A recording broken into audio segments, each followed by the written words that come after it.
Cette présentation va vous familiariser avec trois systèmes de fichiers très répandus, FAT, FAT32 et NTFS.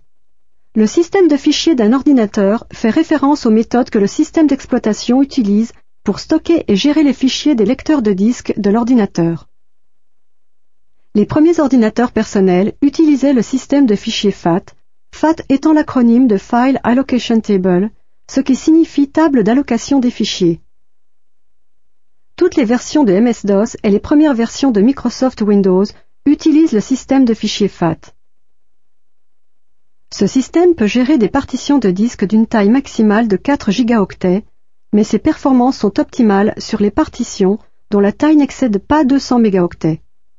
FAT est le plus rapide des systèmes de fichiers pour les partitions de moins de 200 mégaoctets.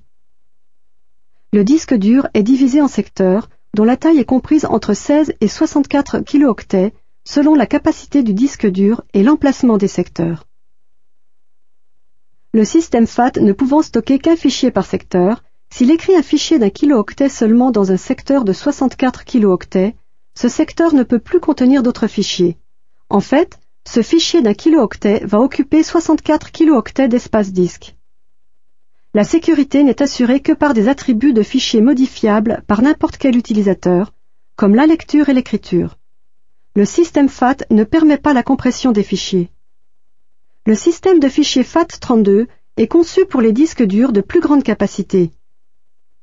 Il peut gérer des partitions d'une capacité maximale de 32 gigaoctets et s'avère nettement plus performant que le système FAT sur les partitions de plus de 512 mégaoctets.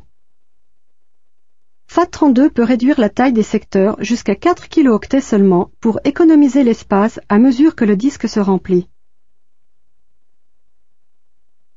L'utilisation de plus petits secteurs dont la taille s'adapte à celle des petits fichiers permet d'occuper moins d'espace disque. En outre, l'accès aux fichiers est plus rapide lorsque les secteurs sont plus petits. Avec FAT32, et comme pour le système FAT, la sécurité n'est assurée qu'avec les attributs de fichiers et la compression des fichiers n'est pas disponible. Le système de fichiers NTFS est particulièrement fiable pour les serveurs de réseau. Il peut gérer des partitions d'une taille maximale de 2 téraoctets. Un téraoctet équivaut à 1000 gigaoctets. NTFS délivre des performances optimales sur les partitions de plus de 400 mégaoctets. Comme le système de fichiers FAT32, NTFS peut réduire la taille des secteurs jusqu'à 4 kilooctets. Du point de vue de l'utilisateur, NTFS est presque aussi rapide que FAT32. Ce sont là de bonnes performances, dans la mesure où NTFS travaille sur des partitions beaucoup plus grandes et que les délais sont plus longs qu'avec le système de fichiers FAT32. Si la sécurité fournie par les systèmes de fichiers FAT et FAT32 ne vous suffit pas, vous devez opter pour le système de fichiers NTFS. Avec NTFS, vous pouvez non seulement utiliser les attributs de fichiers, mais aussi rendre l'authentification des utilisateurs obligatoire avant d'accorder l'accès à des fichiers ou à un dossier. NTFS permet aussi de crypter les fichiers et les dossiers, offrant ainsi un niveau de sécurité en plus de l'authentification des utilisateurs.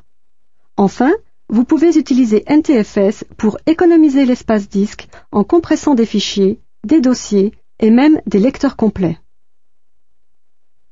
Cette présentation vous a appris que le système de fichiers FAT était le plus rapide sur les petites partitions, que FAT32 était une version optimisée de FAT pour les partitions de plus grande capacité, et que NTFS était conçu pour les grandes partitions des ordinateurs en réseau, pour lesquelles la sécurité ou la compression des données sont essentielles.